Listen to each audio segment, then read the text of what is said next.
Rhapsody of realities को हम पढ़ेंगे, जो आज का तारीख है अक्टूबर महीना और उसका 2020 साल का, और आज अक्टूबर का दूसरा तारीख है। और आज का विषय जो है रैप्सोडी ऑफ रियलिटीज़ में जो हम रोज़ पढ़ रहे हैं, इंग्लिश में भी पढ़ रहे हैं और हिंदी में भी, और पूर्ण रूप से पढ़ रहे हैं शुरुआत से अंत तक।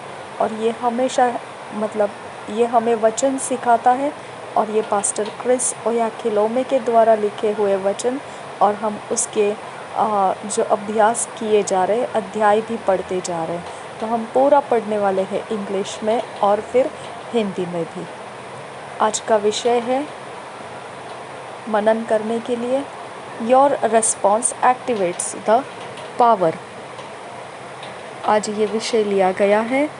हिंदी में इसका विषय ऐसा है, आपका उत्तर सामर्थ्य को शुरू करता है।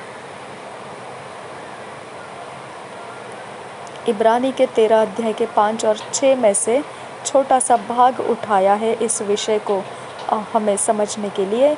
ये भाग ऐसा है, इब्रानी के 13 अध्याय का 5 और 6 वचन में से उठाया हुआ भाग है। For he hath said so that we may boldly से।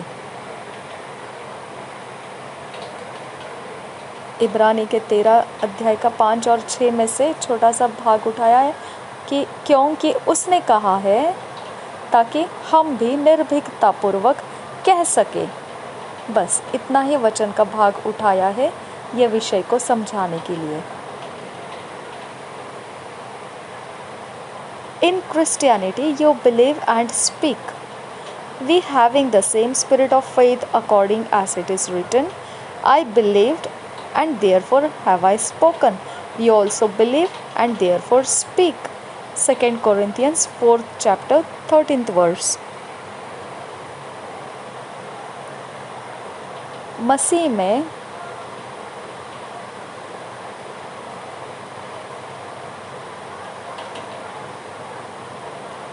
आप विश्वास करते हैं और बोलते हैं। अब ये जो वचन लिखा गया है ये दूसरे कुरिन्थियों के 4 अध्याय 13 में से हम इसे समझ सकते हैं। इसलिए कि हम में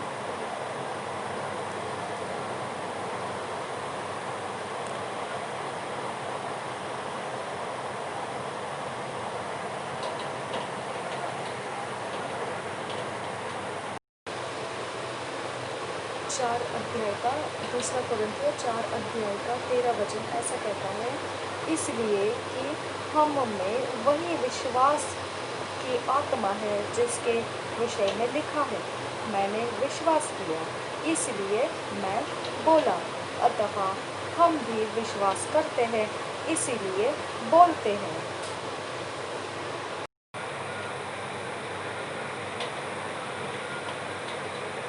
You don't receive the word to be quiet. If you don't respond, the word will do you no good. तो आप जो वचन स्वीकारते हैं वो आप शांत रहने के लिए स्वीकारते नहीं हैं। अगर आपने प्रत्युत्तर नहीं दिया तो वचन आपके लिए कोई भला काम नहीं कर पाएगा। Responding to the word means more than reciting what God has said. You have to say something that's consistent with what he has said. प्रत्युत्तर देना इसका मतलब क्या होता है?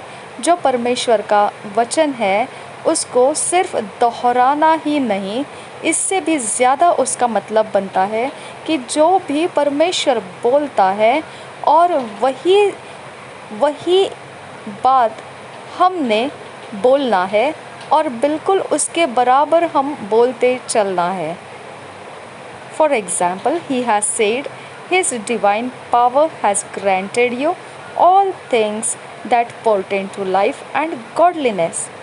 अब उदाहरण के तौर पर परमेश्वर का वचन ऐसा बता रहा है कि उसने हमको उसके ईश्वरीय सामर्थ्य के द्वारा सब कुछ दे दिया जो जीवन और भक्ति के संबंध में है।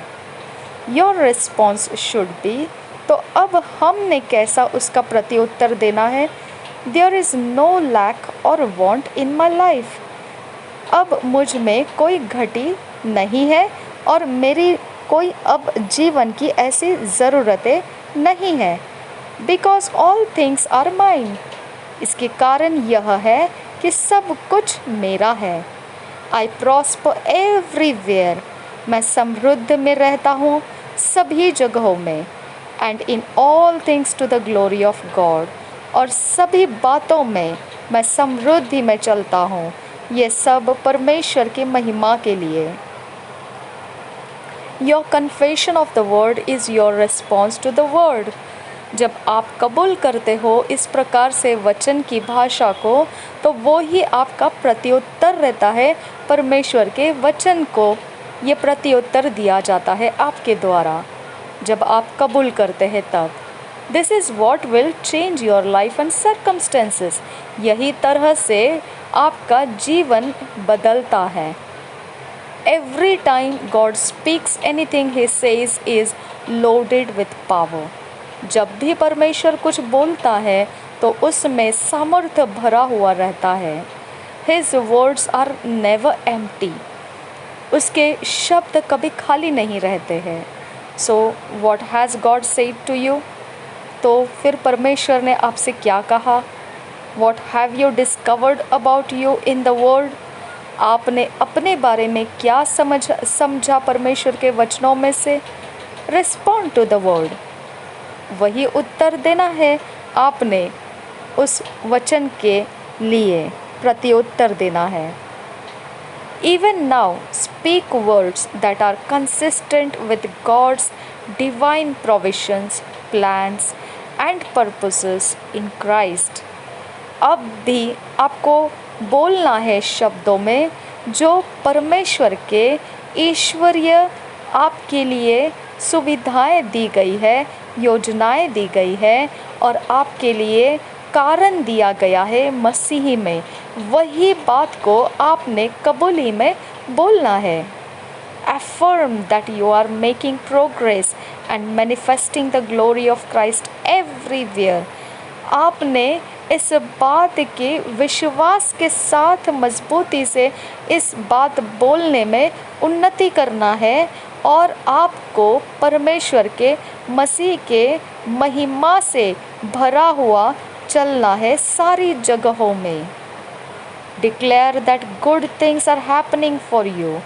आपने इस बात को जाहिर करते हुए घूमना है कि आप में सब कुछ भलाई उत्पन्न हो रहा है, सब कुछ भलाई में चल रहा है। Through you and around you। आपके साथ, आपके इर्द गिर्द और आपके द्वारा। Because you are the seed of Abraham। इसका कारण क्या है? आप अब्राहम के बीज हो। Activate the power of the word in your life। अपने शब्दों में जो सामर्थ्य है उसको आज आपने क्रियाशील करना है अपने जीवन में। कन्फेशन, कबूली करना। My words are infused with divine energy, creating new and glorious realities। अब ये जो कन्फेशन है ये कबूली है। अब आपने क्या करना है, जब मैं इसे बोलूँ तो अगर आप इंग्लिश में दोहराना चाहे तो आप इंग्लिश में दोहराइए। अगर आप हिंदी में इसे दोहराना चाहते हैं तो आप, जब मैं हिंदी में बोलूँ तो आप मेरे पीछे इसे हिंदी में दोहराना है।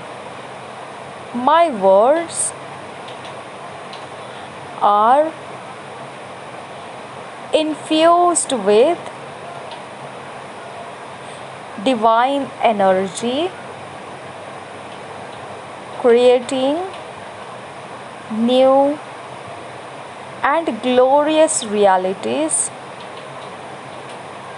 transforming circumstances and changing situations to conform to God's provisions, plans and purposes in Christ। Thank you, Lord, for the reality of your ever dependable word in my life. In Jesus' name, आमीन। यही वचन, यही जो कबूली है, अब मैं हिंदी में बोलूँगी, आपने उसे हिंदी में मेरे पीछे बोलना है। अगर आप हिंदी में बोलना चाहते हैं, मेरे पीछे इसे दोहराइए।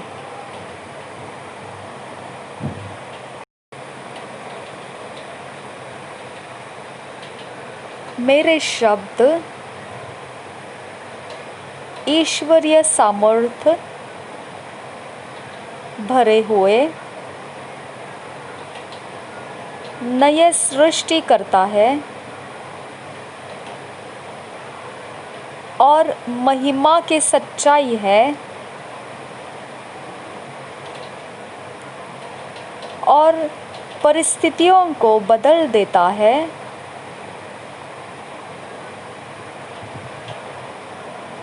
परिवर्तित कर देता है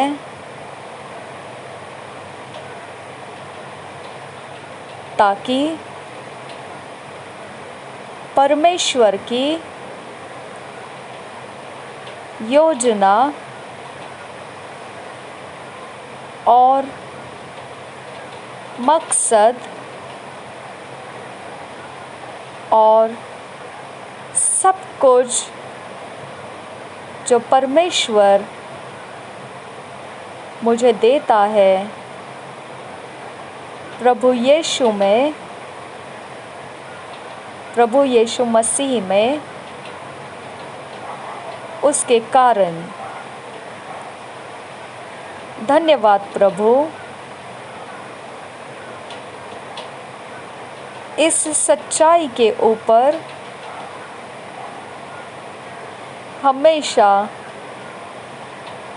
हमेशा के लिए निर्भर रहना और वचनों में जीवन पाना यीशु मसीह के नाम से, आमीन।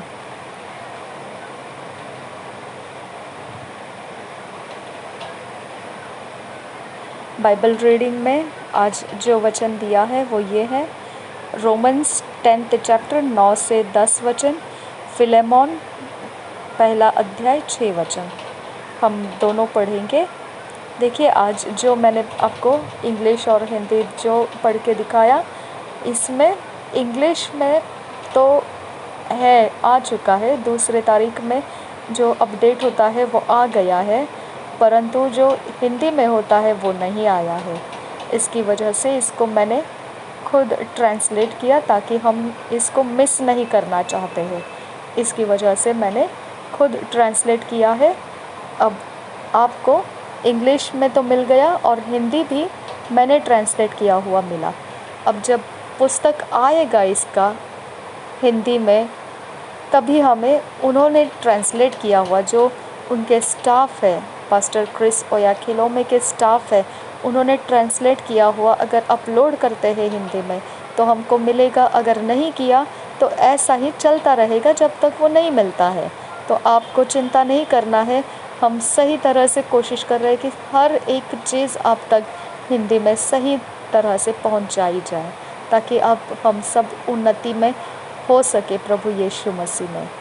ठीक है, तो रोमियो की पत्री 10 अध्याय 9 और 10 वचन है ये, और फिलेमन की पत्री 1 अध्याय का 6 वचन आज का वचन दिया गया है।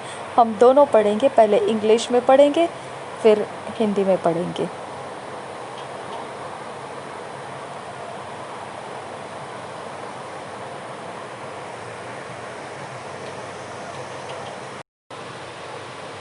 रोमियो की पत्री 10 अध्याय 9 और 10 वचन किंग जेम्स वर्जन में से मैं पढ़ रही हूँ, और इंग्लिश में इसे पहले पढ़ेंगे। रोमन्स 10th chapter 9 और 10 words, that if thou shalt confess with thy mouth the Lord Jesus and shalt believe in thine heart that God hath raised him from the dead, thou shalt be saved. For with the heart man believeth unto righteousness, and with the mouth confession is made unto salvation. Romeo की पत्री 10 अध्याय 9 और 10 वचन ऐसा लिखा है कि यदि तो अपने मुंह से यीशु को प्रभु जानकर अंगीकार करे और अपने मन से विश्वास करे कि परमेश्वर ने उसे मरे हुओं में से जिलाया, तो तू निश्चय उद्धार पाएगा, क्योंकि धार्मिकता के लिए मन से विश्वास किया जाता है और उद्धार के लिए मुंह से अंगीकार किया जाता है।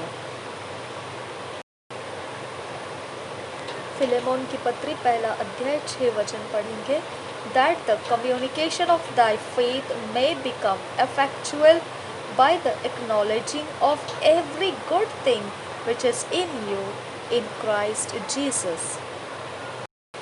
यहाँ पर 6 वचन ऐसा कहता है, फिलेमोन की पत्री 1 अध्याय 6 वचन, मैं प्रार्थना करता हूँ कि विश्वास में तेरा सहभागी होना तुम्हारी सारी भलाई की पहचान में मसीह के लिए प्रभावशाली हो।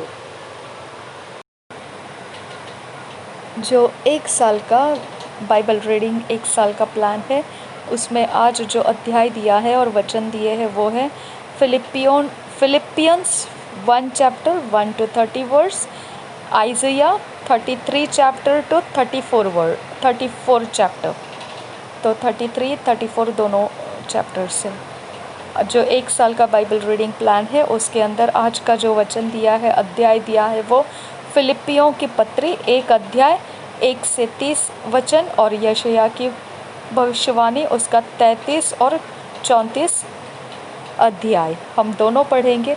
हिंदी में भी पढ़ेंगे, इंग्लिश में भी पढ़ेंगे। इंग्लिश में पढ़ेंगे किंग जेम्स वर्शन में से फिलिपियंस 1 चैप्टर 1 to 30 वर्स हम पढ़ेंगे। Paul and Timotheus, the servants of Jesus Christ, to all the saints in Christ Jesus which are at Philippi, with the bishops and deacons, grace be unto you, and peace from God our Father and from the Lord Jesus Christ. I thank my God upon every remembrance of you, always in every prayer of mine for you all, making request with joy for your fellowship in the gospel from the first day until now, being confident of this very thing, that he which hath begun a good work in you will perform it until the day of Jesus Christ.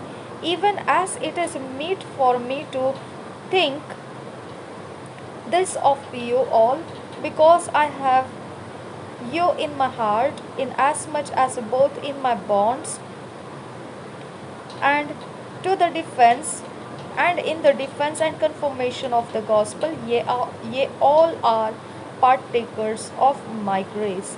For God is my record, how greatly I long after you all in the bowels of Jesus Christ. And this I pray, that your love may abound yet more and more in knowledge and in all judgment, that ye may approve things that are excellent, that ye may be sincere and without offense till the day of Christ, being filled with the fruits of righteousness which are by Jesus Christ unto the glory and praise of God. 12th verse. But I would ye should understand, brethren, that the things which happened unto me have fallen out rather unto the furtherance of the gospel, so that my bonds in Christ are manifest in all the palace and in all other places. And many of the brethren in the Lord, waxing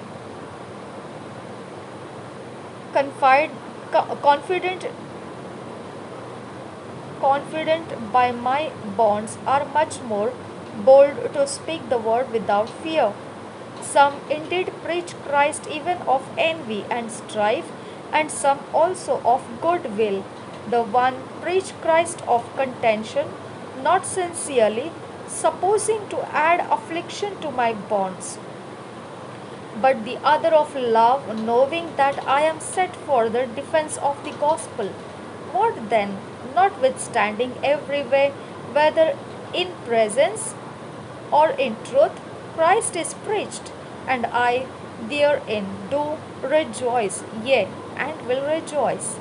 For I know that this shall turn to my salvation through your prayer and the supply of the Spirit of Jesus Christ, according to my earnest expectation and my hope, that in nothing I shall be ashamed, but that with all boldness, as always. So now also Christ shall be magnified in my body, whether it be by life or by death.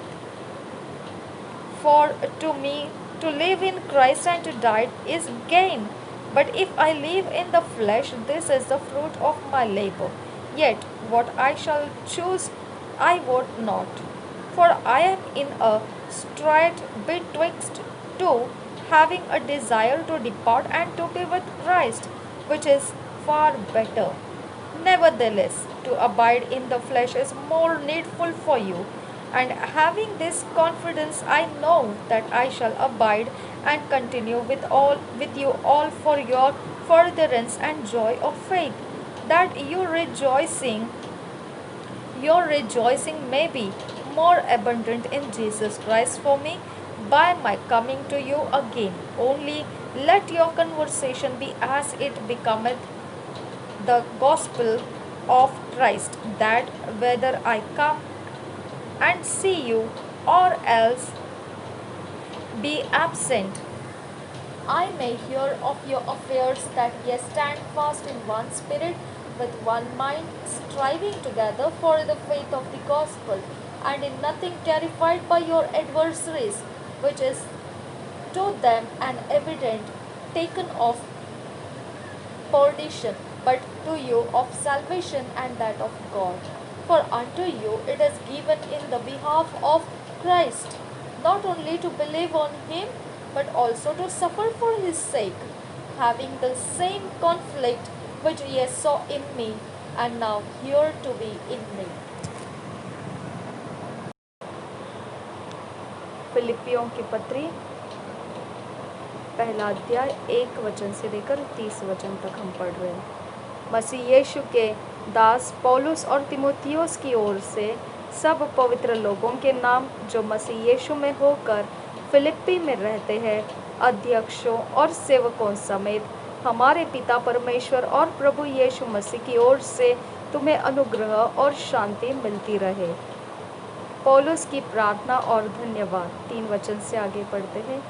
मैं जब जब तुम्हें स्मरण करता हूँ, तब तब अपने परमेश्वर का धन्यवाद करता हूँ, और जब कभी तुम सब के लिए विनती करता हूँ, तो सदा आनंद के साथ विनती करता हूँ, इसलिए कि तुम पहले दिन से लेकर आज तक सुसमाचार के फैलाने में मेरी सहभागी रहे हो। मुझे इस बात का भरोसा है कि जिसने तुम में अच्छा काम आरंभ किया है, वही उसे यीशु मसीह के दिन तक पूरा करेगा।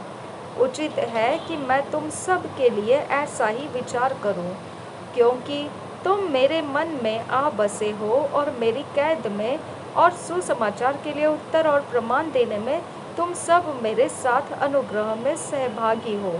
8 वचन। इसमें परमेश्वर मेरा गवाह है कि मैं मसीह यीशु की सी प्रीति करके तुम सब की लालसा करता हूँ। मैं यह प्रार्थना करता हूँ कि तुम्हारा प्रेम, ज्ञान और सब प्रकार के विवेक सहित और भी बढ़ता जाए। 10 वचन। यहाँ तक कि तुम उत्तम से उत्तम बातों को प्रिय जानो और मसीह के दिन तक सच्चे बने रहो और ठोकर ना खाओ, और उस धार्मिकता के फल से जो यीशु मसीह के द्वारा होते हैं भरपूर होते जाओ, जिससे परमेश्वर की महिमा और स्तुति होती रहे। पौलुस की कैद में सुसमाचार की उन्नति। 12 वचन से आगे। हे भाइयों, मैं चाहता हूँ कि तुम यह जान लो कि मुझ पर जो बीता है उससे सुसमाचार ही की बढ़ती हुई है, यहाँ तक कि कैसर के राजभवन की सारी पलटन और शेष सब लोगों में यह प्रकट हो गया है कि मैं मसीह के लिए कैद हूँ, और प्रभु में जो भाई है उनमें से अधिकांश मेरे कैद होने के कारण हियाव बांधकर परमेश्वर का वचन निधड़क सुनाने का और भी साहस करते हैं। 15 वचन, कुछ तो डाह और झगड़े के कारण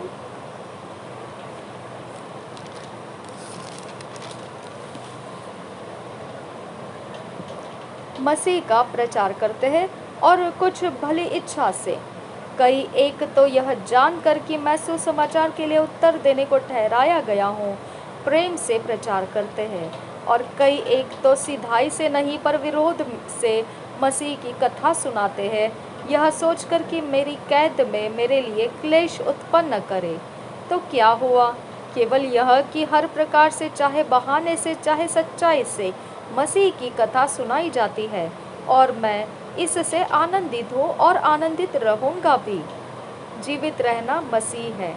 19 वचन से आगे, क्योंकि मैं जानता हूँ कि तुम्हारी विनती के द्वारा और यीशु मसीह की आत्मा के दान के द्वारा इसका प्रतिफल मेरा उद्धार होगा।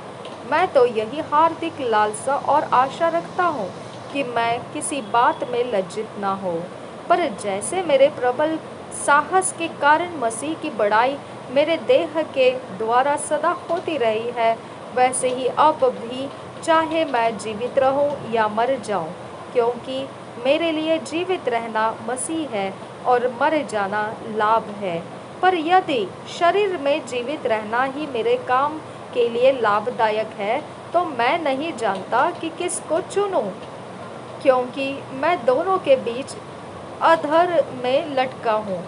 जी तो चाहता है कि कूच करके मसीह के पास जा रहूं, क्योंकि यह बहुत ही अच्छा है, परंतु शरीर में रहना तुम्हारे कारण और भी आवश्यक है, इसलिए कि मुझे इसका भरोसा है। अतः मैं जानता हूँ कि मैं जीवित रहूँगा, वरन तुम सब के साथ रहूँगा, जिससे तुम विश्वास में दृढ़ होते जाओ और उसमें आनंदित रहो, और जो घमंड तुम मेरे विषय में करते हो, वह मेरे फिर तुम्हारे पास आने से मसीह यीशु में अधिक बढ़ जाए। केवल इतना करो कि तुम्हारा चाल चलन मसीह के सुसमाचार के योग्य हो, कि चाहे मैं आकर तुम्हें देखूं, चाहे ना भी आऊं, तुम्हारे विषय में यही सुनो कि तुम एक ही आत्मा में स्थिर हो और एक चित्त होकर सुसमाचार के विश्वास के लिए परिश्रम करते रहते हो।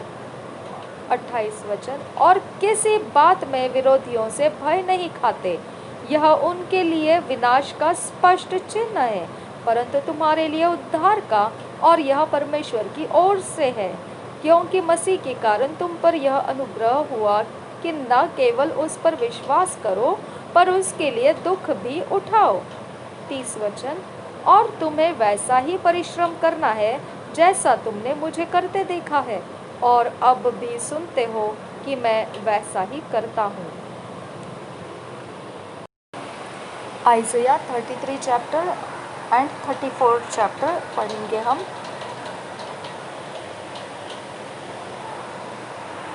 पहले इंग्लिश में पढ़ेंगे किंग जेम्स वर्जन में से, फिर हिंदी में पढ़ेंगे BSI बाइबल में से। Woe to thee that spoilest, and thou wast not spoiled, and dealest treacherously, and they dealt not treacherously with thee. When thou shalt cease to spoil, thou shalt be spoiled, and when thou shalt make an end to deal treacherously, they shall deal treacherously with thee. O Lord, be gracious unto us, we have waited for thee. Be thou their arm every morning, our salvation also in the time of trouble. At the noise of the tumult, the people fled. At the lifting up of thyself, the nations were scattered. And your spoil shall be gathered like the gathering of the caterpillar. As the running to and fro of locusts shall he run upon them. The Lord is exalted, for he dwelleth on high. He hath filled Zion with judgment and righteousness, and wisdom and knowledge shall be the stability of thy times, and strength of salvation. The fear of the Lord is his treasure. Behold, their valiant ones shall cry without, the ambassadors of peace shall weep bitterly. The highways lie waste, the wayfaring man ceaseth. He hath broken the covenant, he hath despised the cities, he regarded not, he regardeth no man. Ninth verse. The earth mourneth and languisheth. Lebanon is ashamed and hewn down. Sharon is like a wilderness, and Bashan and Carmel shake off their fruits. 10th verse. Now will I rise, saith the Lord, now will I be exalted, now will I lift up myself. Ye shall conceive chaff, ye shall bring forth stubble, your breath as fire shall devour you. And the people shall be as the burnings of lime, as thorns cut up shall they be burned in the fire. Hear, ye that are far off, what I have done, and ye that are near, acknowledge my might. The sinners in Zion are afraid. Fearfulness hath surprised the hypocrites. Who among us shall dwell with the devouring fire? Who among us shall dwell with everlasting burnings? He that walketh righteously and speaketh uprightly, he that despiseth the gain of operations, that shaketh his hands from holding of bribes, that stoppeth his ears from hearing of blood, and shutteth his eyes from seeing evil. He shall dwell on high, his place of defense shall be the munitions of rocks. Bread shall be given him, his waters shall be sure. Thine eyes shall see the king in his beauty, they shall behold the land that is very far off. Thine heart shall meditate terror. Where is the scribe? Where is the receiver? Where is he that counted the towers? Thou shalt not see a fierce people, a people of a deeper speech than thou canst perceive, of a stammering tongue, that thou canst not understand. Look upon Zion, the city of our solemnities. Thine eyes shall see Jerusalem, a quiet habitation, a tabernacle that shall not be taken down. Not one of the stakes thereof shall ever be removed, neither shall any of the cords thereof be broken. But there the glorious Lord will be unto us a place of broad rivers and streams, wherein shall go no galley with oars, neither shall gallant ship pass thereby. For the Lord is our judge, the Lord is our lawgiver, the Lord is our king, he will save us. Thy tacklings are loosed, they could not well strengthened. They could not spread the sail. Then is the prey of a great spoil divided. The lame take the prey, and the inhabitant of shall not say, I am sick. The people that dwell therein shall be forgiven their iniquity. Chapter 34 verse 1 से हम पढ़ेंगे. Come near, ye nations, to hear and hearken.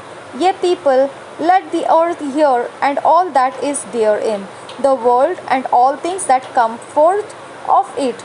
For the indignation of the Lord is upon all nations, and his fury upon all their armies. He hath utterly destroyed them, he hath delivered them to the slaughter.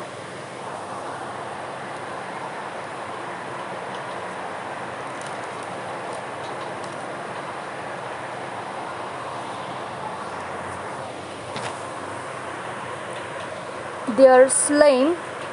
Third verse से आगे पढ़ रहे हैं.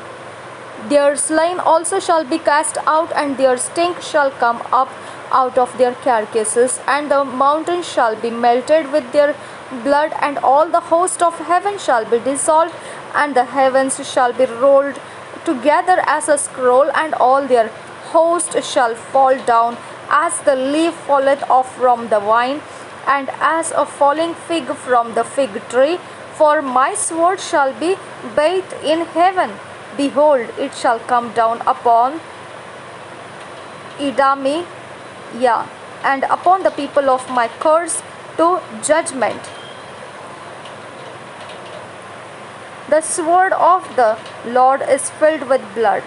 Idamia नहीं है वो, Idumia. Okay, 6th verse. The sword of the Lord is filled with blood. It is made fat with fatness, and with the blood of lambs and goats, with the fat of the kidneys of rams. For the Lord hath a sacrifice in Bozrah, and a great slaughter in the land of Edomia. And the unicorns shall come down with them, and the bullocks with the bulls, and their land shall be soaked with blood, and their dust made fat with fatness.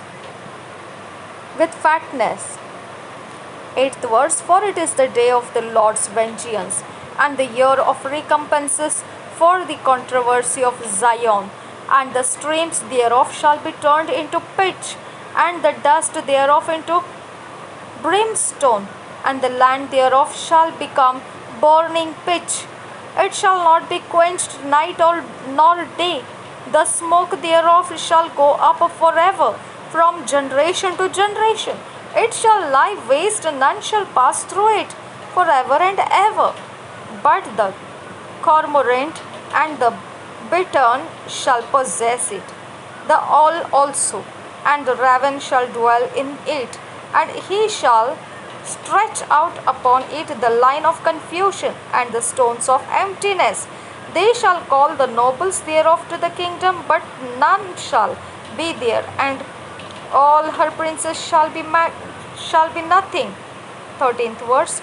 And thorns shall come up in her palaces, nettles and brambles in the fortresses thereof, and it shall be an habitation of dragons, and a court for owls.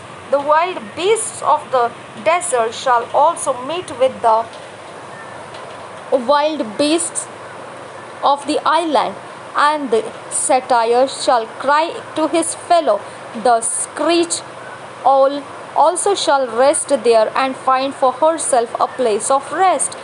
There shall the great owl make her nest, and lay and hatch, and gather under her shadow. There shall the vultures also be gathered, every one with her mate. 16th verse. Seek ye out of the book of the Lord, and read, no one of these shall fail, none shall want her mate. For my mouth it hath commanded, and his spirit it hath gathered them. 17th verse. And he hath cast the lot for them, and his hand hath divided it into them by line. They shall possess it forever. From generation to generation shall they dwell therein. यशायाह की भविष्यवाणी 33 अध्याय और 34 अध्याय पढ़ेंगे।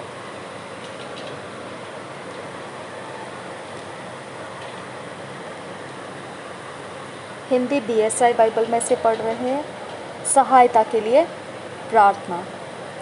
हाय तुझ नाश करने वाले पर जो नाश नहीं किया गया था, हाय तुझ विश्वासघाती पर जिसके साथ विश्वासघात नहीं किया गया। जब तू नाश कर चुके तब तू नाश किया जाएगा, और जब तू विश्वासघात कर चुके तब तेरे साथ विश्वासघात किया जाएगा। हे यहोवा, हम लोगों पर अनुग्रह कर, हम तेरी ही बाट जोहते हैं। भोर को तू उनका भुजबल, संकट के समय हमारा उद्धार करता ठहर। हुल्लड़ सुनते ही देश देश के लोग भाग गए, तेरे उठने पर अन्य जातियाँ तितर पितर हुई। जैसे टिड्डियाँ चट करती है वैसे ही तुम्हारी लूट चट की जाएगी, और जैसे टिड्डियाँ टूट पड़ती है वैसे ही वे उस पर टूट पड़ेंगे। यहोवा महान हुआ है, वह ऊंचे पर रहता है। उसने सिय्योन को न्याय और धर्म से परिपूर्ण किया है, और उद्धार, बुद्धि और ज्ञान को बहुतायत तेरे दिनों का आधार होगी। यहोवा का भय उसका धन होगा। देख, उनके शूरवीर बाहर चिल्ला रहे हैं, संधि के दूत बिलख बिलख कर रो रहे हैं। राजमार्ग सुनसान पड़े हैं, उन पर यात्री अब नहीं चलते। उसने वाचा को टाल दिया, नगरों को तुच्छ जाना, उसने मनुष्य को कुछ ना समझा। पृथ्वी विलाप करती और मुरझा गई है। लबानोन कुम्हला गया और उस पर सियाही छा गई है। शारोन मरुभूमि के समान हो गया। बाशान और करमेल में पतझड़ हो रहा है। परमेश्वर के शत्रुओं को चेतावनी। 10 वचन से आगे पढ़ते हैं। यहोवा कहता है, अब मैं उठूंगा, मैं अपना प्रताप दिखाऊंगा, अब मैं महान ठहरूंगा। तुम में सूखी घास का गर्भ ठहरेगा, तुम में भूसी उत्पन्न होगी, तुम्हारी सांस आग है जो तुम्हें भस्म करेगी। देश देश के लोग फूंके हुए चूने के समान हो जाएंगे और कटे हुए कटीले पेड़ों के समान आग में जलाए जाएंगे। हे दूर दूर के लोगों, सुनो कि मैंने क्या किया है, और तुम भी जो निकट हो मेरा पराक्रम जान लो। सियोन के पापी थरथरा गए हैं, भक्तिहीनों के को कंपी लगी है। हम में से कौन प्रचंड आग में रह सकता? हम में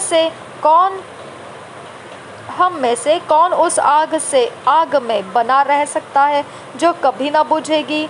जो धर्म से चलता और सीधी बातें बोलता, जो अंधेर के लाभ से घृणा करता, जो घूस नहीं लेता, जो खून की बात सुनने से कान बंद करता और बुराई देखने से आंख मूंद लेता है, वही ऊंचे स्थानों में निवास करेगा।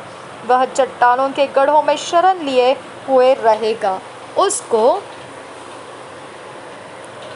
रोटी मिलेगी और पानी की घटी कभी न होगी।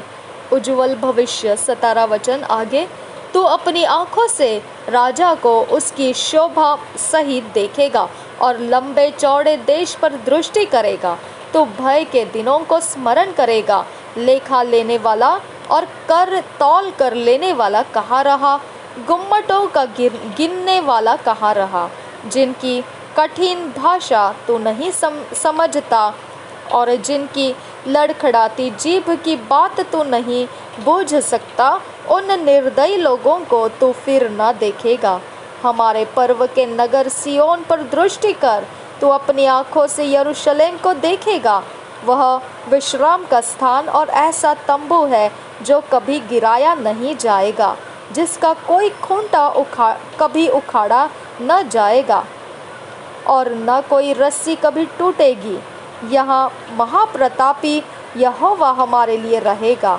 वह बहुत बड़ी बड़ी नदियाँ और नहरों का स्थान होगा, जिसमें डांड वाली नाव न चलेगी और न शोभायमान जहाज उसमें होकर जाएगा,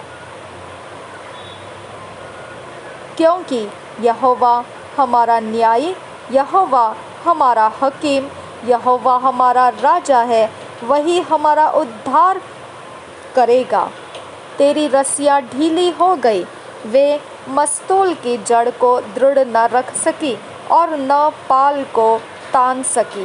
तब बड़ी लूट छीन कर बांटी गई, लंगड़े लोग भी लूट के भागी हुए। कोई निवासी न कहेगा कि मैं रोगी हूँ, और जो लोग उसमें बसेंगे उनका अधर्म क्षमा किया जाएगा। 34 अध्याय पहले वचन से पढ़ेंगे। परमेश्वर के शत्रुओं को दंड। हे जाति जाति के लोगों, सुनने के लिए निकट आओ, और हे राज्य राज्य के लोगों, ध्यान से सुनो। पृथ्वी भी और जो कुछ उसमें है, जगत और जो कुछ उसमें उत्पन्न होता है, सब सुनो।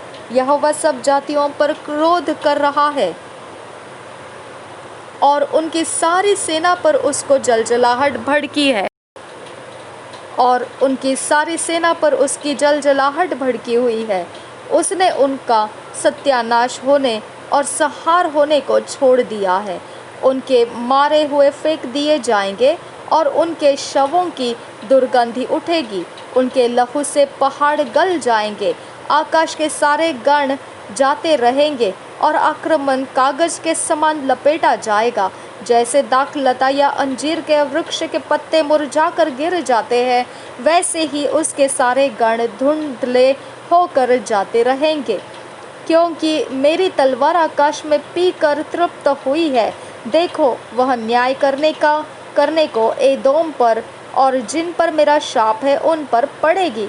यहोवा की तलवार लहू से भर गई है वह चर्बी से और भेड़ों के बच्चों और बकरों के लहू से और मेढ़ों के गुर्दों की चर्बी से तृप्त हुई है, क्योंकि बोसरा नगर में यहोवा का एक यज्ञ और एदोम देश में बड़ा संहार हुआ है। उनके संग जंगली सांड और बछड़े और बैल वध होंगे और उनकी भूमि लहू से भीग जाएगी और वहाँ की मिट्टी चर्बी से अघा जाएगी, क्योंकि पलटा लेने को यहोवा का एक दिन और सियोन का मुकद्दमा चुकाने का एक वर्ष नियुक्त है। और एदोम की नदियाँ राल में और उसकी मिट्टी गंधक में बदल जाएगी, उसकी भूमि जलती हुई राल बन जाएगी, वह रात दिन न बुझेगी, उसका धुआं सदैव उठता रहेगा, युग युग वह उजाड़ पड़ा रहेगा, कोई उसमें से होकर कभी न चलेगा।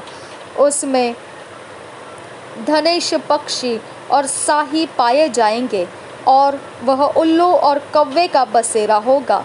वह उस पर गड़बड़ की डोरी और सुनसानी का साहुल तानेगा।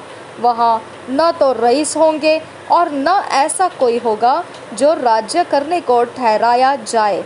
उसके सब हकीमों का अंत होगा। उसके महलों में कटीले पेड़, गढ़ों में बिच्छू पौधे और झाड़ उगेंगे। वह गिदड़ों का वासस्थान और शतुरमुर्गों का आंगन हो जाएगा। 14 वचन और आगे, वहाँ निर्जल देश के जंतु सियारों के संग मिलकर बसेंगे और रुआर जंतु एक दूसरे को बुलाएंगे। वहाँ लिलित नामक जंतु वासस्थान पाकर चैन से रहेगा। वहाँ मादा उल्लू घोंसला बनाएगी, वे अंडे देकर उन्हें सेएंगी और अपनी छाया में बटोर लेगी। वहाँ गिद्ध अपने साथिन के साथ इकट्ठे रहेंगे। यहोवा की पुस्तक से ढूंढकर पढ़ो, इनमें से एक भी बात बिना पूरा हुए न रहेगी, कोई बिना जोड़ा न रहेगा, क्योंकि मैंने अपने मुँह से यह आज्ञा दी है और उसी की आत्मा ने उन्हें इकट्ठा किया है। उसी ने उनके लिए चिट्ठी डाली, उसी ने अपने हाथ से डोरी डालकर उस देश को उनके लिए बांट दिया है। वह सर्वदा उनका ही बना रहेगा और वो पीढ़ी से पीढ़ी तक उसमें बसे रहेंगे। 2 साल का बाइबल रीडिंग प्लान जो था उसके अंदर यह एक अध्याय है, तीतुस 2 अध्याय का 1 से 15 वचन और यिर्मयाह की भविष्यवाणी उसका 50वां अध्याय। जो 2 इयर्स बाइबल रीडिंग प्लान है उसके अंदर का आज का अध्याय जो है वो Titus 2nd chapter 1 to 15th verse और यिर्मयाह 50th चैप्टर। हम दोनों पढ़ेंगे, पहले इंग्लिश में पढ़ेंगे किंग जेम्स वर्शन में से, फिर हिंदी में पढ़ेंगे BSI बाइबल में से।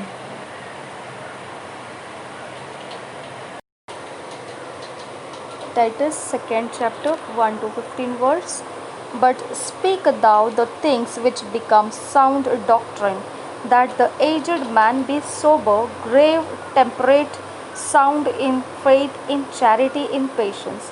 The aged woman likewise, that they be in behavior as becometh holiness, not false accusers, not given to much wine, teachers of good things, that they may teach the young women to be sober, to love their husbands, to love their children, to be discreet, chaste, keepers at home, good, obedient to word of God, be not blasphemed. Young men likewise exhort to be sober-minded, in all things shewing thyself a pattern of good works, in doctrine shewing uncorruptness, gravity, sincerity, sound speech that cannot be condemned, that he that is of the contrary part may be ashamed, having no evil thing to say of you. Exhort servants to be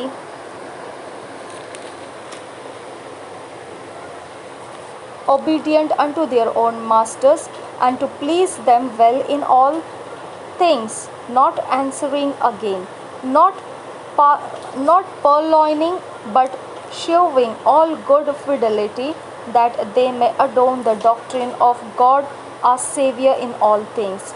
For the grace of God that bringeth salvation hath appeared to all men, teaching us that denying ungodliness and worldly lusts, we should live soberly, righteously, and godly in this present world, looking for that blessed hope and the glorious appearing of the great God and our Savior Jesus Christ, who gave himself for us that he might redeem us from all iniquity and purity, and unto himself a peculiar people zealous of good works. 15th verse. These things speak and exhort and rebuke with all authority. Let no man despise thee. तीतुस के नाम पौलुस प्रेरित की पत्री, दूसरा अध्याय।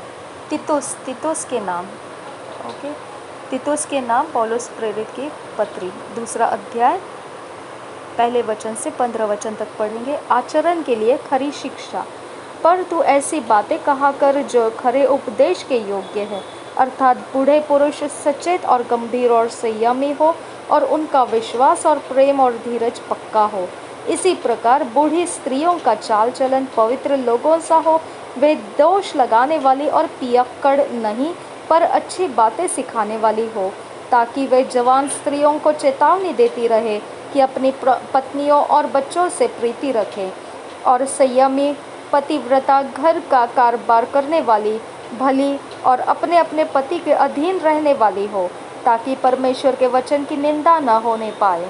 ऐसे ही जवान पुरुषों को भी समझाया कर कि संयमी हो, सब बातों में अपने आप को भले कामों का नमूना बना। तेरे उपदेश में सफाई, गंभीरता और ऐसी खराई पाई जाए कि कोई उसे बुरा न कह सके, जिससे विरोधी हम पर कोई दोष लगाने का अवसर न पाकर लज्जित हो। दासों को समझा कि अपने अपने स्वामी के अधीन रहे, और सब बातों में उन्हें प्रसन्न रखे, और उलट कर जवाब न दे, चोरी चालाकी न करे, पर सब प्रकार से पूरे विश्वास से निकले कि वे सब बातों में हमारे उद्धारकर्ता परमेश्वर के उपदेश की शोभा बढ़ाए, क्योंकि परमेश्वर का वह अनुग्रह प्रकट है जो सब मनुष्यों के उद्धार का कारण है, और हमें चेतावनी देता है कि हम अभक्ति और सांसारिक अभिलाषाओं से मन फेर कर इस युग में संयम और धर्म और भक्ति से जीवन बिताए, और उस धन्य आशा की अर्थात अपने महान परमेश्वर और उद्धारकर्ता यीशु मसीह की महिमा के प्रकट होने की बाट जोहती रहे, जिसने अपने आप को हमारे लिए दे दिया कि हमें हर प्रकार के अधर्म से छुड़ा ले, और शुद्ध करके अपने लिए एक ऐसी जाति बना ले जो भले भले कामों में सरगर्म हो। पूरे अधिकार के साथ ये बातें कहे और समझा और सिखाता रहे, कोई तुझे तुच्छ न जानने पाए। जरमिया 50 चैप्टर 1st वर्ड से पढ़ेंगे। The word that the lord spake against Babylon and against the land of the Chaldeans by Jeremiah the prophet. Declare ye among the nations, and publish and set up a standard, publish and conceal not, say Babylon is taken, Bel is confounded, Merodach is broken in pieces, her idols are confounded, her image are broken in pieces. For out of the north there cometh up a nation against her, which shall make her land desolate, and none shall dwell therein. They shall remove, they shall depart, both man and beast. In those days and in that time, saith the Lord, the children of Israel shall come, they and the children of Judah and children of Judah together, going and weeping, they shall go and seek the Lord their God. They shall ask the way to Zion with their faces thitherward, saying, Come and let us join ourselves to the Lord in a perpetual covenant that shall not be forgotten. My people hath been lost sheep. Their shepherds have caused them to go astray. They have turned them away on the mountains. They have gone from mountain to hill. They have forgotten their resting place. All that found them have devoured them. And their adversaries said, We offend not because they have sinned against the Lord, the habitation of justice, even the Lord, the hope of their fathers. Remove out of the midst of Babylon and go forth out of the land of the Chaldeans, and he is and be as the goats before the flocks. For lo, I will raise and cause to come up against Babylon an assembly of great nations from the north country, and they shall set themselves in array against her. From thence she shall be taken their arrows, from there she shall be taken. Their arrows shall be as of a mighty expert man.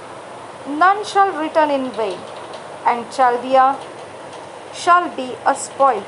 All that spoil her shall be satisfied, saith the Lord. Because ye were glad, because ye rejoiced, O ye destroy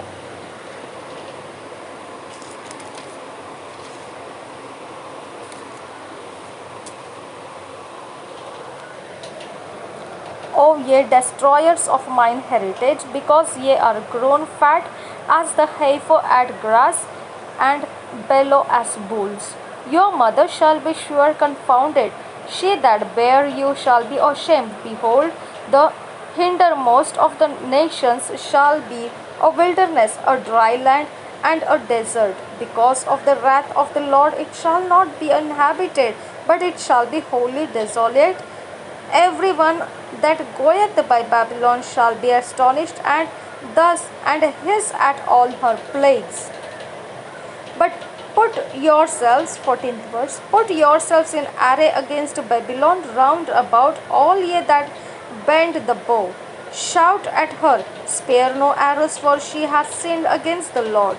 Shout against her around, shout against her round about. She hath given her hand, her foundations are fallen, her walls are thrown down. For it is the vengeance of the Lord. Take vengeance upon her, as she hath done, do unto her. Cut off the sower from Babylon, and him that handleth the sick.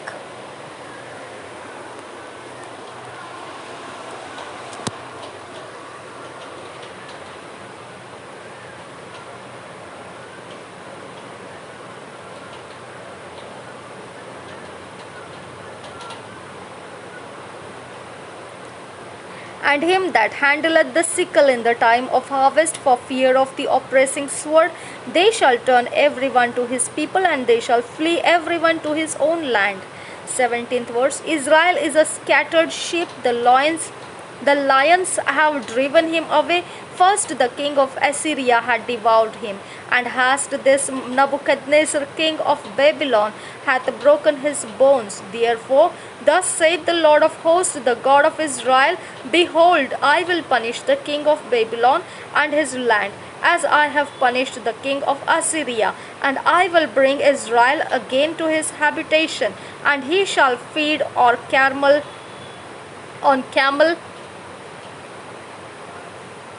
he shall feed on Carmel and Bashan, and his soul shall be satisfied upon Mount Ephraim and Gilead. In those days and in that time, saith the Lord, the iniquity of Israel shall be sought for, and there shall be none, and the sins of Judah, and they shall not be found. For I will pardon them whom I reserve.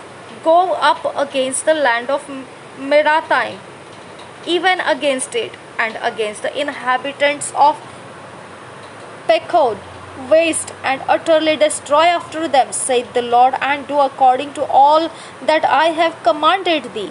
A sound of battle is in the land, and of great destruction. How is the hammer of the whole earth cut asunder and broken?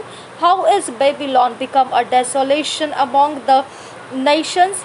I have laid a snare for thee, and thou art also taken, of Babylon, and thou wast not aware, thou art found and also caught, because thou hast striven against the Lord. The Lord hath opened his armory, 25th verse. The Lord hath opened his armory and hath brought forth the weapons of his indignation, for this is the work of the Lord God of hosts in the land of the Chaldeans. Come against her from the utmost border, open her storehouses, cast her up as heaps, and destroy her utterly. Let nothing of her be left. Say all her bullocks, let slay all her bullocks, let them go down to the slaughter, woe unto them. For their day is come, the time of their visitation, the voice of them that flee and escape out of the land of Babylon, to declare in Zion the vengeance of the Lord our God, the vengeance of his temple. Call together the archers against Babylon, all ye that bend the bow, camp against the round about. Let none therefore recompense her according to her work, according to all that she hath done. Do unto her, for she hath been proud against the Lord, against the Holy One of Israel. Therefore shall her young men fall in the streets, and all her men of war shall be cut off in that day, saith the Lord. Behold, I am against thee, O thou most proud, saith the Lord God of hosts, for thy day is come, the time that I will visit thee. And the most proud shall stumble and fall, and none shall raise him up. And I will kindle a fire in his cities, and it shall devour all round about him. 33 verse. Thus saith the Lord of hosts, the children of Israel, the children of Judah were oppressed together, and all that took them captives held them fast. They refused to let them go. Their Redeemer is strong, the Lord of hosts is his name. He shall truly plead their cause, that he may give rest to the land and disquiet the inhabitants of Babylon. A sword is upon the Chaldeans, saith the Lord, and upon the inhabitants of Babylon, and upon her princes, and upon her wise men. A sword is upon the liars, and they shall doze.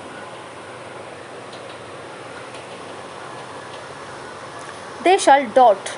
A sword is upon her mighty men, and they shall be dismayed. A sword is upon their horses and upon their chariots, and upon all the mingled people that are in the midst of her, and they shall become as a woman. A sword is upon her treasures, and they shall be robbed. A draught is upon her waters, and they shall be dried up. For it is the land of graven images, and they are mad upon their idols. Therefore the wild beast of the desert with the wild beast of the island shall dwell there, and the owls shall dwell therein, and it shall be no more inhabited forever, neither shall it be dwelt in from generation to generation.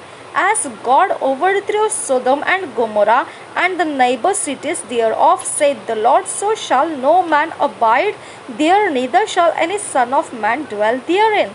Behold, a people shall come from the north, and a great nation, and many kings shall be raised up from the coast of the earth. 42 verse. They shall hold the bow and the lance. They are cruel and will not show mercy. Their voice shall roar like the sea, and they shall ride upon horses. Every one put in arrow like a man to the battle against thee, O daughter of Babylon. The king of Babylon hath heard the report of them, and his hands waxed feeble. Anguish took hold of him, and pangs as of a woman in travail. 44 verse and further आगे पढ़ रहे हैं. Behold, he shall come up like a lion from the swelling of Jordan unto the habitation of the strong, but I will make them suddenly run away from her. And who is a chosen man, that I may appoint over her? For who is like me, and who will appoint me the time and who is that shepherd that will stand before me? Therefore hear ye the counsel of the Lord, that he had taken against Babylon, and his purposes that he hath purposed against the land of the Chaldeans. Surely the list of the flock shall draw them out. Surely he shall make their habitation desolate with them. At the noise of the taking of Babylon, the earth is moved, and the cry is heard among the nations. यिर्मयाह की भविष्यवाणी 50 अध्याय, Babylon के विरुद्ध भविष्यवाणी। हिंदी में पढ़ रहे PSI बाइबल में से।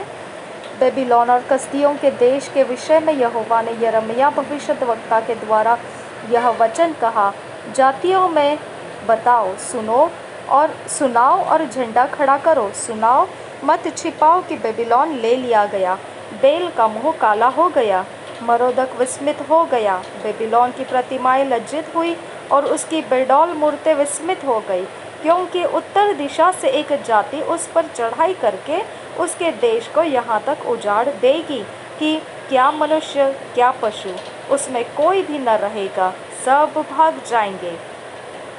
इसराइलियों की स्वदेश वापसी। 4 वचन से आगे पढ़ते हैं। यहोवा की यह वाणी है कि उन दिनों में इसराइली और यहूदी एक संग आएंगे। वे रोते हुए अपने परमेश्वर यहोवा को ढूंढने के लिए चले आएंगे। वे सिय्योन की ओर मुँह किए हुए उसका मार्ग पूछते और आपस में यह कहते आएंगे, आओ हम यहोवा से मेल कर ले, उसके साथ ऐसी वाचा बांधे जो कभी भूली न जाए परंतु सदा स्थिर रहे। मेरी प्रजा खोई हुई भेड़ें हैं, उनके चरवाहों ने उनको भटका दिया और पहाड़ों पर भटकाया है। वे पहाड़ और पहाड़ी घूमते घूमते अपने बैठने के स्थान को भूल गई है। जितनों ने उन्हें पाया वे उनको खा गए, और उनके सताने वालों ने कहा, इसमें हमारा कुछ दोष नहीं, क्योंकि उन्होंने यहोवा के विरुद्ध पाप किया है, जो धर्म का आधार है और उनके पूर्वजों का आश्रय था। 8 वचन से आगे। बेबीलोन के बीच में से भागो, कसदियों के देश से निकल आओ। जैसे बकरे अपने झुंड के अगुवे होते हैं, वैसे ही बनो, क्योंकि देखो मैं उत्तर के देश से बड़ी जातियों को उभार कर उनकी मंडली बेबीलोन पर चढ़ा ले आऊँगा, और वे उसके विरुद्ध पांति बांधेंगे, और उसी दिशा से वह ले लिया जाएगा। उनके तीर चतुर वीर के से होंगे, उनमें से कोई अकारथ न जाएगा। कसदियों का देश ऐसा लुटेगा कि सब लुटने वालों का पेट भर जाएगा। यहोवा की यह वाणी है। बेबीलोन का पतन। 11 वचन से आगे। हे मेरे भाग के लूटने वालों, तुम जो मेरी प्रजा पर आनंद करते और फूले नहीं समाते हो और घास चरने वाली बछिया के समान उछलते और बलवंत घोड़ों के समान हिनहिनाते हो, तुम्हारी माता अत्यंत लज्जित होगी और तुम्हारी जननी का मुंह काला होगा, क्योंकि वह सब जातियों में नीच होगी। वह जंगल और मरु और निर्जल देश हो जाएगी। यहोवा के क्रोध के कारण वह देश निर्जन रहेगा। वह उजाड़ ही उजाड़ होगा।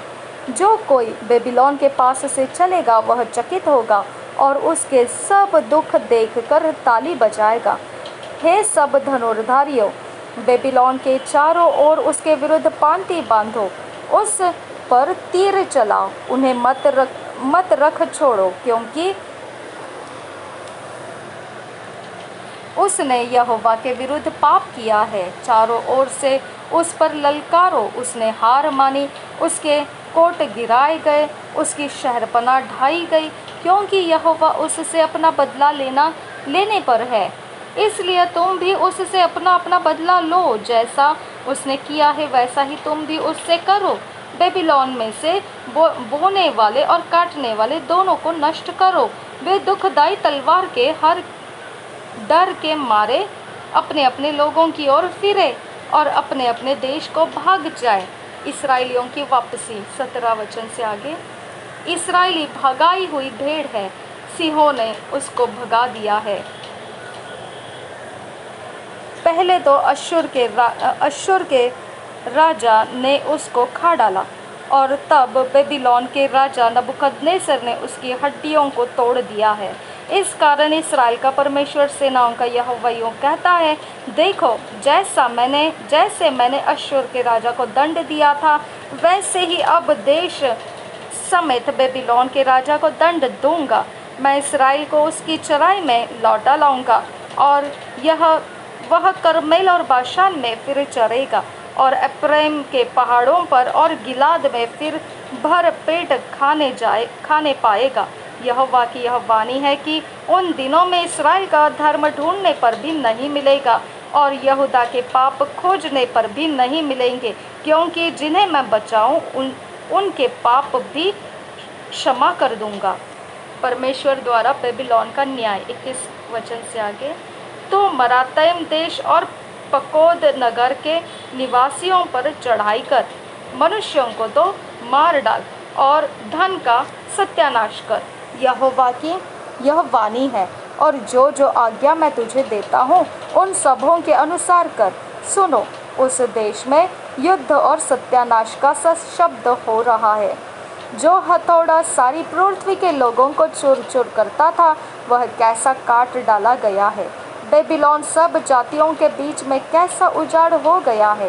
हे बेबीलोन, मैंने तेरे लिए फंदा लगाया, और तू अनजाने उसमें फंसे भी गया। तो ढूंढ कर पकड़ा गया है, क्योंकि तू यहोवा का विरोध करता था।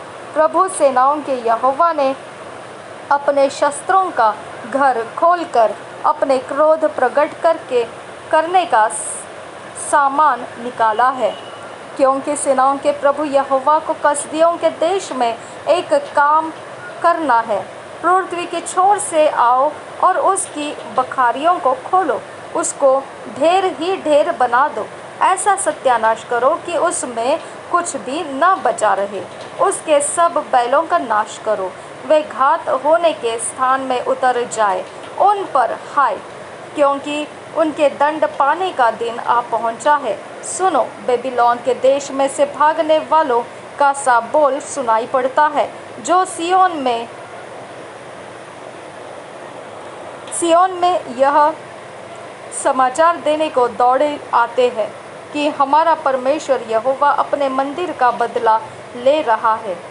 सब धनुर्धारियों को बेबीलोन के विरुद्ध इकट्ठे करो, उसके चारों ओर छावनी डालो। कोई जब भाग कर निकल न पाए, उसके पास उसके काम का बदला उसे दो। जैसा उसने किया है ठीक वैसा ही उसके साथ करो, क्योंकि उसने यहोवा इस्राएल के पवित्र के विरुद्ध अभिमान किया है। इस कारण उसके जवान चौकों में गिराए जाएंगे, और सब योद्धाओं का बोल बंद हो जाएगा। यहोवा की यही वाणी है। प्रभु सेनाओं के 31 वर्ष। प्रभु सेनाओं के यहोवा की यह वाणी है, हे अभिमानी, मैं तेरे विरुद्ध हूँ। तेरे दंड पाने का दिन आ गया है। अभिमानी ठोकर खाकर गिरेगा, और कोई उसे फिर न उठाएगा। और मैं उसके नगरों में आग लगाऊंगा, जिससे उसके चारों ओर सब कुछ भस्म हो जाएगा। 33 वर्ष और आगे पढ़ते हैं। सेनाओं का यहोवा यो कहता है, इस्राएल और यहूदा दोनों बराबर पीसे हुए हैं, और जितनों ने उनको बंधुआ किया वे उन्हें पकड़े रहते हैं और जाने नहीं देते। उनका छुड़ाने वाला सामर्थी है। सेनाओं का यहोवा यही उसका नाम है। वह उनका मुकद्दमा भली भांति लड़ेगा कि पृथ्वी को चैन दे, परंतु बेबीलोन के निवासियों को व्याकुल करे। यहोवा की यह वाणी है, कसदियों और बेबीलोन के हकीम पंडित आदि सब निवासियों पर तलवार चलेगी। बड़ा बोल बोलने वाले पर तलवार चलेगी और वे मूर्ख बनेंगे। उसके शूरवीरों पर भी तलवार चलेगी और वे विस्मित हो जाएंगे। उसके सवारों और रथियों पर और सब मिले जुले लोगों पर भी तलवार चलेगी और वे स्त्रियां बन जाएगी। उसके भंडारों पर तलवार चलेगी और वे लूट जाएंगे।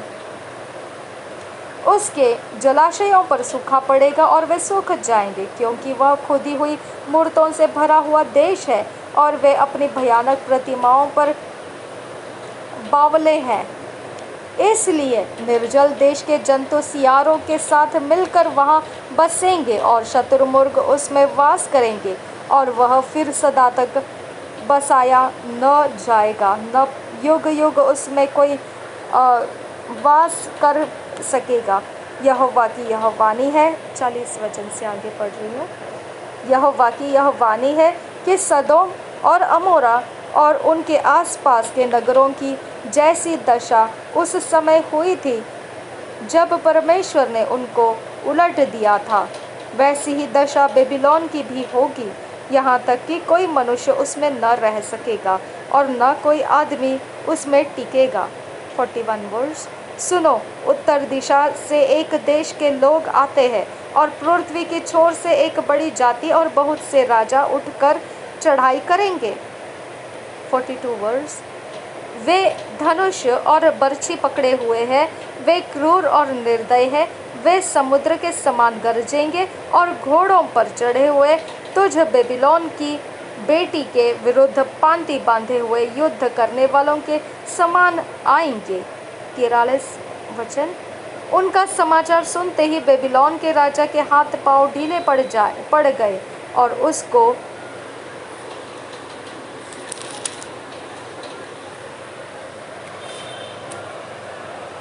जच्चा की सी पीड़ाएं उठी। 44 वचन आगे पढ़ रहे हैं। सुनो, वह सिंह के समान आएगा जो यर्दन के आसपास के घने जंगल से निकलकर दृढ़ भेड़शाला पर चढ़े, परंतु मैं उनको उसके सामने से झट भगा दूंगा। तब जिसको मैं चुन लूँ उसी को उन पर अधिकारी ठहराऊंगा। देखो, मेरे तुल्य कौन है? कौन मुझ पर मुकदमा चलाएगा? वह चरवाहा कहाँ है जो मेरा सामना कर सकेगा? इसलिए सुनो कि यहोवा ने बेबीलोन के विरुद्ध क्या युक्ति की है और कसदियों के देश के विरुद्ध कौन सी कल्पना की है। निश्चय वह भेड़ बकरियों की बच्चों को घसीट ले जाएगा, निश्चय वह उनकी चराइयों की भेड़ बकरियों में से खाली कर देगा। बेबीलोन के लूट लिए जाने के शब्द से पृथ्वी कांप उठी है और उसकी चिल्लाहट जातियों में सुनाई पड़ती है। प्रभु यीशु हम सबके साथ बना रहे। आमीन, आमीन, आमीन।